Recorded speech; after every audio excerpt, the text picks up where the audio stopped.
ஜெய் ஜெய்சங்கர். எல்லாருக்கும் தெரியும், நான் ஒரு 2வது வாரமே சொன்னேன், ஆல்ரெடி தெரிஞ்சிருக்கும் உங்களுக்கு. பெரியவாளுக்கு ஒரு தம்பி.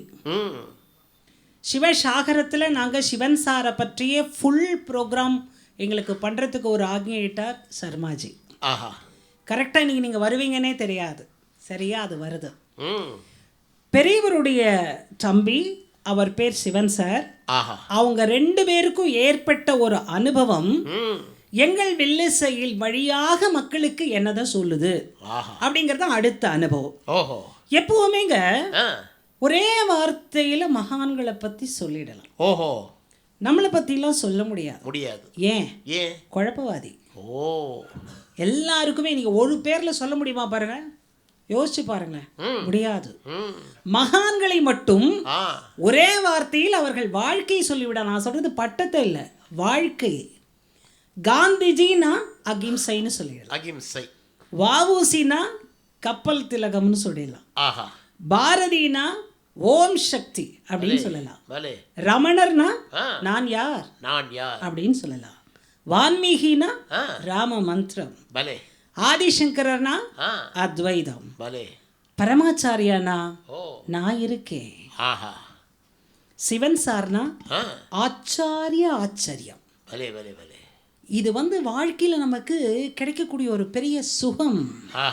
மத்தி மகாலட்சுமியை நோக்கி உங்க எல்லாருடைய கண்களும் ஞானத்துக்குள்ள வரணும். அந்த தாய் 2 குழந்தைகளை, மற்ற குழந்தைகள் இருக்கட்டும், 2 குழந்தைகளை வயிற்றுல சுமந்து மகன்களாக பெற்று மகான்களாக்கி இருக்கிறாளே, அந்த மத்தி மகாலட்சுமிக்கு உங்க எல்லாருடைய ஒரு அற்புதமான வணக்கத்தை சொல்லுங்க.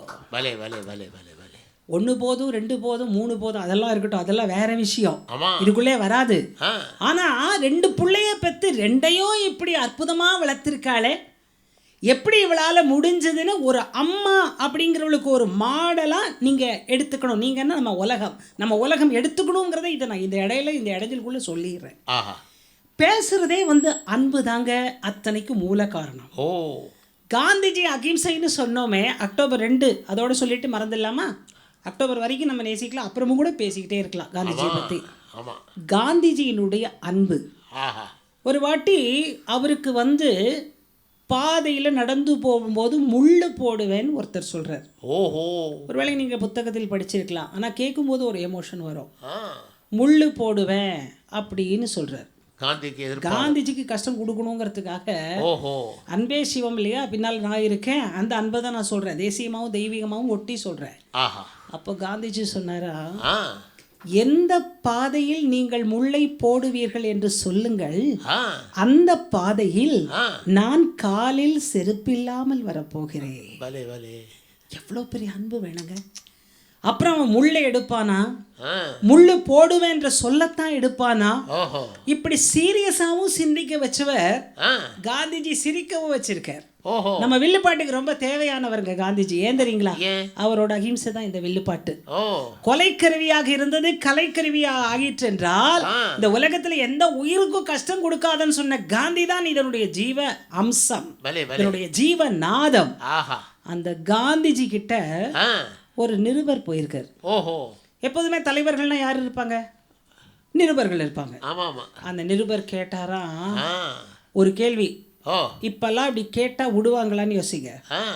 காந்திஜி, நீங்கள் இறந்து விட்டால் சொர்க்கம் போவீர்களா நரகம் போவீர்களா? இப்படி ஒரு கேள்வி கேட்டாராம். காந்திஜி அசரல. என்ன தெரியுமா சொன்னார்? என்ன சொன்னார்? What did you ask? இல்லை, நீங்கள் இறந்து விட்டால் சொர்க்கம் போவீர்களா நரகம் போவீர்களா? அப்போ காந்திஜி சொன்ன பதில் என்ன தெரியுமா? என்ன? நிருபரே, why do you worry about it? நான் எங்கே போனாலும் நீங்கள் கூட வருவீங்களே என்று. என்ன ஒரு இது, எவ்வளோ ஒரு ஷார்ப்பு. நிருபர் நான் எங்கே போனாலும் கூட வருவேங்கிறது, நீ எங்கே போனாலும் முள்ள போடனா என் பாதையை சொல்லு, அதில் போடுறேன்னு சொன்ன அன்பு இவருக்கு எப்படி வருகிறதுன்னா, இப்படித்தான் அன்பே வடிவமாக இந்த 2 மகான்களும் அன்போடு பழகிறாங்க. இது அடியன் ஒரு பாடல் பாடியிருக்கிறேன், இருந்தாலும் இன்னைக்கு விசேஷம் அதனால பாடுறேன். அண்ணாக்கும் தம்பிக்கும் ஒரே பாட்டு எங்க அப்பா போட்டிருக்காங்க. அதை பாட வேண்டாமா? நம்மளுடைய பாடல்களும் வருகிறது. நம்மன்னு சொல்றது அப்பா தானே, உள்ள இருந்து தப்பாமல் வரும் அப்பா தானே. அப்பா எழுதின பாட்டு என்னன்னா அது உங்க எல்லாருக்கும் தெரியும். ஏற்கனவே ஃபர்ஸ்ட் வாரத்துல பாடுனேன். மகாபிரிவா நாடகத்துல நடிக்கிறார். நடிக்கும் போது கிங் ஜான் வேடத்துல நடிக்கிறார். அந்த நடிக்கிற காட்சியே நாங்க 18 பக்கம் இங்கிலீஷ் பேசி நடிக்க முடியாது. உங்க எல்லாருக்கும் பிடிச்சதுனால அதை திரும்ப சொல்றேன். நடிக்க முடியாது. எங்க வில்லுப்பாட்டுல எப்பவுமே ஒரு டெக்னிக் உண்டு. எதை பாட்டாக்கணும் எதை டைலாக் ஆக்கணும்னு ஒரு டெக்னிக் உண்டு. அந்த டெக்னிக் படி நாங்க என்ன பண்ணோம், இந்த இடத்துல பாட்டு போடுறோம்னு சொல்லி பாடினதை எம்எஸ்எம்மா ரசிச்சாங்கன்னு நான் முதல் வாரத்திலே சொன்னேன். ஆனாலும் அந்த பாட்டுல ஒரு முக்கியத்துவம் இருக்கு, கேளுங்க. அதே மாதிரி சிவன் சாருக்கும் போட்டு அதை நான் பின்னாடி காமிக்கிறேன். அது என்னன்னா, மகா பெரியவா 13 வயசு, சிங்காரவேலு முதலியார் நடிக்க வச்சிருக்காரு. அம்மா மேக்கப் போடுறா, அப்பா சம்மதிச்சுட்டா. முதல்ல அப்பா நடிக்க வேண்டான்னாரு, அம்மா சொன்னோடனே சரின்ட்டாரு. உங்களே மாதிரி எது சொன்னாலும் சரின்னு சொல்றாருல அவரு, அதே மாதிரி சரின்னு சொல்லிட்டாரு. போடுமா கண்ணா போடு, நல்ல அருமையான நாடகத்துல போடு அப்படின்னு. நாடக கலைஞர் இவ்வளவு பேர் இருக்காங்களே, அவங்களுக்கெல்லாம் ஒரு பெரிய ஏற்றம் இல்லையா? மகா சுவாமி இதுல நடிச்சிருக்காருன்னா எவ்வளவு பெரிய ஏற்றம் அது. அதுக்கு ஒரு அருமையான பாட்டு, அப்பாவோட பாட்டு பாருங்க. கடவுள் கொடுத்தது மானிட வேடம், கல்வி கூடத்தில் கிங் ஜான் வேடம், இன்றிவர் படித்தது இங்கிலீஷ் பாடம், நாளை எதிர்பார்த்திருக்குது காமகோடி பீடம். நடித்தாரே நாடகம் நிலவர் நடித்தார், அவர் உலக நாடகம் நடத்திட வந்தவர் நடித்தார். இதுக்குதான் எம்எஸ்எம்மா சொன்னாங்க, பெரியவா பாதத்தை கெட்டிமா பிடிச்சுட்டேன். அந்த அனுபவத்தையும் நான் உங்கள்கிட்ட சொல்லி சிவன் சாருக்கு போறேன். சிவன் சார் எந்த கலையில சிறந்து விளங்கினார்? புகைப்படம் எடுப்பதில் சிறந்து விளங்கினார். எதை படிச்சார் தெரியுமா? படித்தாரே படித்தபடி நடக்க படித்தார். படித்தாரே படித்தபடி நடக்க படித்தார். அவர் பண்பும் அன்புமே பாரத கலாச்சாரம் படித்தார். படித்தாரே படித்தபடி நடக்க படித்தார். அவர் பண்பும் அன்பும் கொண்ட பாரத கலாச்சாரம் படித்தார். சிவன் சாருக்கு என்ன போட்டிருக்கோம்? கலையும் கல்வியும் நாடி துடிப்பு, கண்ணும் கருத்தும் தவத்தில் லயிப்பு, புகைப்பட கலையிலும் படம் பிடிப்பு, போட்டோ ஸ்டூடியோ குடந்தையில் திறப்பு. படித்தாரே படித்தபடி நடக்க படித்தார். பண்பிலும் அன்பிலும் பாரத கலாச்சாரம் படித்தார். இப்போ பெரியவாளுக்கும் சிவன் சாருக்கும் நடந்த விஷயம். ஒரு நாள் கும்பகோணம் 2 பேரும் போறாங்க. சரி. அங்க போய் பெரியவா ஸ்நானம் முடிச்சு படியில அமர்ந்து இருக்கும்போது சுத்தி 100 சிஷ்யர்களுக்கு மேல உட்கார்ந்துருக்காங்க. பெரியவா தம்பிக்கிட்ட என்ன சொல்ற? தம்பியுடையான் படைக்கஞ்சான் இல்லையா? பெரியவா தம்பிக்கிட்ட என்ன சொல்றார்? ஏய் சாச்சு, இந்த சீனை ஒரு அழகா ஒரு போட்டோ எடு. உடனே சிவன் சார் இந்த 100 பேரும் வரா மாதிரி பெரியவாளோட இருக்கிற மாதிரி போட்டோ எடுக்கிறதுக்கு சிவன் சார் காவிரி தண்ணீர்ல இறங்கணும். இறங்குறார். 100 பேர் கவர் ஆகல. கரெக்டா தள்ளி நிக்கிறார் இல்லையா வீடியோக்காரர், அந்த மாதிரி இன்னும் தள்ளுறார். காவிரி தண்ணியில இறங்கி தள்ளிக்கிட்டே இருக்காரு. யாரு? சிவன் சார். சாச்சு தம்பி, பெரியவாளோட தம்பி தள்ளிக்கிட்டே இருக்கார், அமையல. இன்னும் தள்ளுறார், அமையல. கடைசியா ஒரு இடத்துல கரெக்டா அந்த 100 பேரும் கவர் ஆகிற மாதிரி அந்த போட்டோ வந்த உடனே நான் எடுக்கிறேன்னு சொல்லி போட்டோவை எடுத்துட்டேன். சரி. ரொம்ப அது சிறப்பா அமைஞ்சிருக்கு. மிகப்பெரிய அபூர்வ புகைப்படம். சரி. இந்த புகைப்படத்தை எடுத்ததை பத்தி சிவன் சார் ரொம்ப அழகா ஆனந்தமா கொஞ்சம் நகைச்சுவையா கொஞ்சம் சிந்தனையோட ஒண்ணு சொல்றார். என்ன தெரியுங்களா? என்ன சொல்றாரா? நீங்க எங்க அண்ணனை என்ன நினைச்சேன்? பெரியவா என்ன இந்த காவிரி தண்ணியில நிக்க வச்சு இந்த 100 பேரையும் போட்டோ எடுன்னு சொன்னாரே, என்ன தெரியுமா நினைச்சிருக்க? போட்டோ கடையெல்லாம் திறந்துட்டான், கும்பகோணத்துல ஸ்டுடியோல வச்சாச்சு. என் தம்பி சாச்சு சரியா போட்டோ எடுக்க தெரிஞ்சுட்டானா அப்படின்னு என் திறமையை சோதிக்கவே அவர் அத்தனை தண்ணியில நான் இறங்க இறங்க 100 பேரை வச்சு போட்டோ எடுன்னு சொன்னார். இன்றைக்கு நான் இந்த நிலைமையில் இருக்கிறேன் என்றால் அதுக்கு என் அண்ணன் தான் காரணம் என்று யார் சொல்லுவா, எந்த தம்பி சொல்லுவா, பெரியவாளுக்கு ஒரு விருப்பம் உண்டாம். சிதம்பரம் இருக்கு இல்லையா, அந்த சிதம்பரம் 4 கோபுரமும் தெரியற மாதிரி படம் எடுக்கணும்னு அந்த சவாலை ஏற்றார். வேதநாதன் படப்பிடிப்பில் 4 விதானமும் சிக்கியது. பொதுவா எடுக்க முடியாது, போட்டோ எடுக்கிறது கொஞ்சம் ஒரு கஷ்டமான கலைங்க. அது ஒரு இப்ப என்னென்னவோ கேண்டிட் ஷாட்டுங்கிறோம், அதுங்கிறோம், இதுங்கிறோம். இருக்கிறது தானே சார் வரும், இல்ல இருக்கிறத விட என்ன வந்துரும் நம்ம நினைக்கிறோம். முன்னெல்லாம் ஷாப்புக்கு போய் போட்டோ போடுவோம், இப்ப போட்டோ ஷாப்னு எல்லாம் முடிச்சிடறானே, எல்லாத்தையும் அதுலயே முடிச்சிடறானே, நம்மளையே மாத்திடுறானே, ஆளையே மாத்திடுறானே, தலையவே மாத்திடுறானே. இதெல்லாம் நடக்குதுன்னு அப்ப தெரியாது. ஆனா ஒரே ஒரு விஷயம் சொல்றேன், இந்த போட்டோ, இந்த சிதம்பரத்துக்கான இன்னைக்கு பிரதோஷம் இல்லையா, அதனால கலை ஒரு பாட்டு பாட போறான். இந்த போட்டோக்குள்ள ஒரு அழகான விஷயம் இருக்கு, இது நீங்க யாருமே கேட்டிருக்க மாட்டீங்க. ஒரு முக்கியமான விஷயம், மகாகவி பாரதியார் தேசியத்தை சொல்லாம விடலாமா? அப்பா எனக்கு பாரதியின் பேர் வச்சதே திருநெல்வேலி பாரதியின் மீது ஆசையும் பாரதி தேசியத்தின் மீது வைத்திருந்த ஆசையும் தான். அதுக்கு தகுந்த அளவுக்கு நீங்க உங்க ஆசீர்வாதத்துல ஏதோ தேசியத்தையும் நாங்கள் சொல்லி கொண்டிருக்கிறோம். என்னன்னா, பாரதி ஒரு அருமையான கண்காட்சி, சரி, அந்த கண்காட்சியில அந்நியர் ஆட்சியில இருந்த நேரம், அந்த கண்காட்சியில எப்பவுமே புகைப்படம் எடுப்பாங்க தெரியுமா? அப்பெல்லாம் புகைப்படம் எடுக்கும் போது கருப்பு துணியை போட்டு மூடிடுவாங்க. யார் இருக்கானே தெரியாது, யாரு அந்த சைடு கருப்பு துணியை போட்டு மூடிடுவாங்க.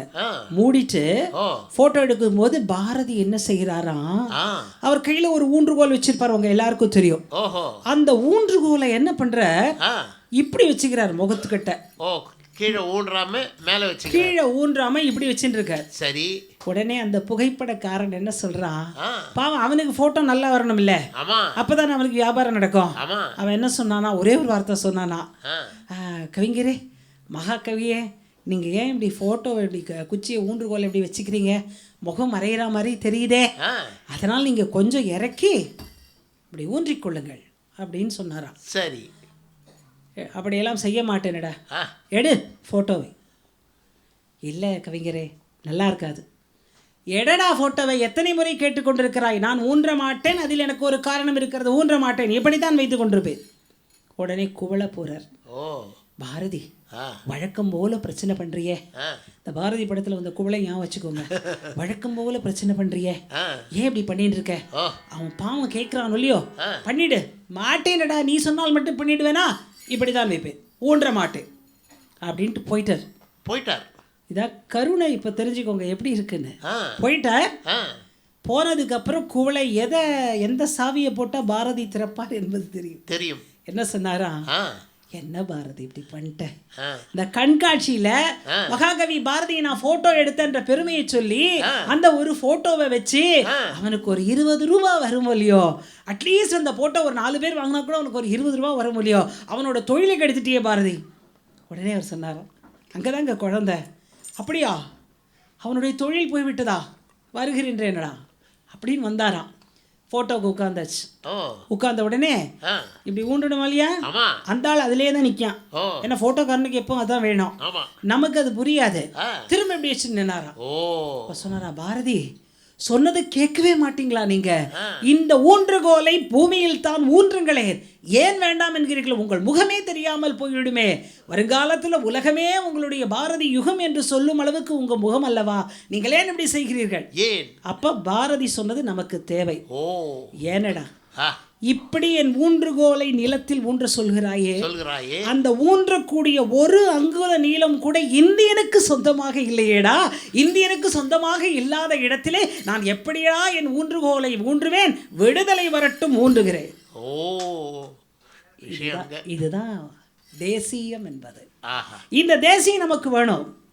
என் நிலம், என் பட்டா, என்னுடைய வாழ்க்கை, என்னுடைய வீடு. பக்கத்து வீட்டில் கரண்ட் போனால் கூட நமக்கு கரண்ட் போனால் அவங்களுக்கும் போகணும்னு நினைக்கிற மனப்பான்மை, இதையெல்லாம் விட்டு பாரதத்துக்காக அந்த போட்டோவிலும் தன் முகம் தெரியாமல் இருந்தாலும் பரவாயில்லை என்று நினைத்த பாரதியின் வழி புகைப்படம் என்பது அவ்வளோ கஷ்டம். முக்கிய குறிப்பு, அம்மா சொன்ன படம் இன்னைக்கும் பாரதியார் இல்லத்தில் இருக்கு. பாரதியாருடைய ரிலேஷன்ஸ் வீட்லேயும் இருக்கு. அப்பா ஒரு சின்ன நகைச்சுவையை சொல்லுவாங்க, அந்த காலத்துல போட்டோ எடுக்கங்க ரொம்ப பாடப்படுத்திடுவாங்க. சரி அப்படிமானா. சரி. உடனே இந்த அபிஷ்டுக்கள் போய் அழகா உட்காந்துட்டு, சாதுக்கள் தானே, கிராமத்து மக்கள் எப்படி இருப்பாங்க, இப்படி சிரிக்குமா. சிரிச்ச உடனே அந்த போட்டோக்காரன் சொல்லுவானா, முதல்ல நல்லா இருந்தது சிரிக்காதேன்னு. இப்படியெல்லாம் சொன்னாலும் செய்யக்கூடிய கிராமத்துக்காரர்கள் இருக்கக்கூடிய நல்ல புகைப்படக்கலை அப்படி இருந்தது. ஆனால் எங்கள் சிவன் சார், எங்கள் சாச்சு, எங்கள் மகா பெரியவாளுடைய அருமை தம்பி, அவர் எடுத்த போட்டோல சிதம்பரம் 4 கோபுரமும் அருமையாக அமைந்தது. அதுக்கு கொடுத்திருக்கும் வார்த்தை வேதநாதன் படைப்பிடிப்பில் 4 விதானமும் சிக்கியது. பிரதோஷத்தன்னைக்கு சிந்திக்கணும் இல்லையா? இதுக்கு அதனால இன்னைக்கு எல்லாரும் நீங்க கபாலீஸ்வரரை கும்பிட்டு வந்திருப்பீங்க அல்லது முடிஞ்சு கும்பிட போவீங்க. அதனால பாட்டோட சேர்த்து கும்பிடுவோம் என்று சிவபெருமானை தரிசிப்போம், இசையால் தரிசிப்போம்.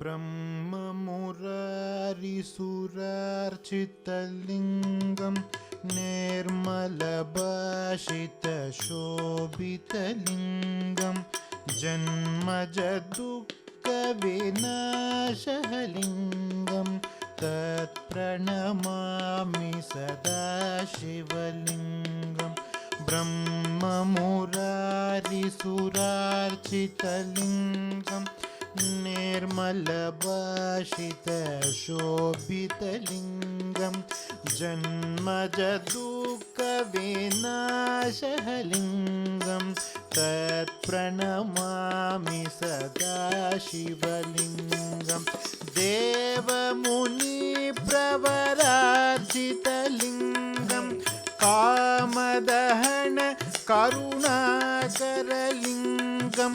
रावणदर्पविनाशलिङ्गं तत्प्रणमामि सदा शिवलिङ्गम् ॐ नमः शिवाय, ॐ नमः शिवाय,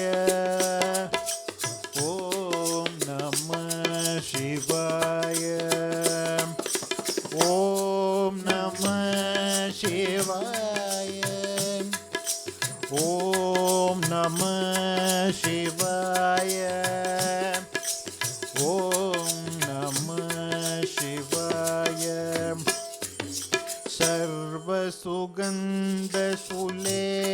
सर्वसुगन्धसुलेपितलिङ्गं बुद्धिविवर्धनकारणलिङ्गं सिद्धसुरासुरवन्दितलिङ्गं तत्प्रणमामि सदा शिवलिङ्गं कनकमहामणिभूषितलिङ्गं पाणिपतिवेष्टितशोभितलिङ्गं कनकमहामणिभूषितलिङ्गं पाणिपतिवेष्टितशोभितलिङ्गं दक्षस्युजज्ञविनाशनलिङ्गं तत्प्रणमामि सदा शिवलिङ्गम् ॐ नमः शिवाय, ॐ नमः शिवाय, ॐ नमः शिवाय, ॐ नमः शिवाय, ॐ नमः शिवाय,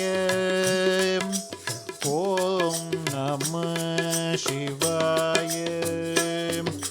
कुङ्कुमचन्दनलेपितलिङ्गं पङ्कजहारशुशोभितलिङ्गं सञ्चितपापविनाशनलिङ्गं तत्प्रणमामि सदा शिवलिङ्गं देवगणार्चितसेवितलिङ्गं भावैर्भक्तिभिरेव च लिङ्गं देवगणार्चितसेवितलिङ्गं भावैर्भक्तिभिरेव च लिङ्गं दिनकरकोटिप्रभाकरलिङ्गं दिनकर कोटि प्रभाकरलिङ्गं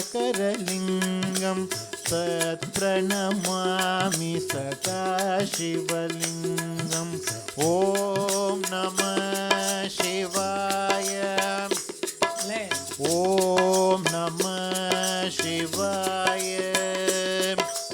ॐ नमः शिवाय ॐ नमः शिवाय ॐ नमः शिवाय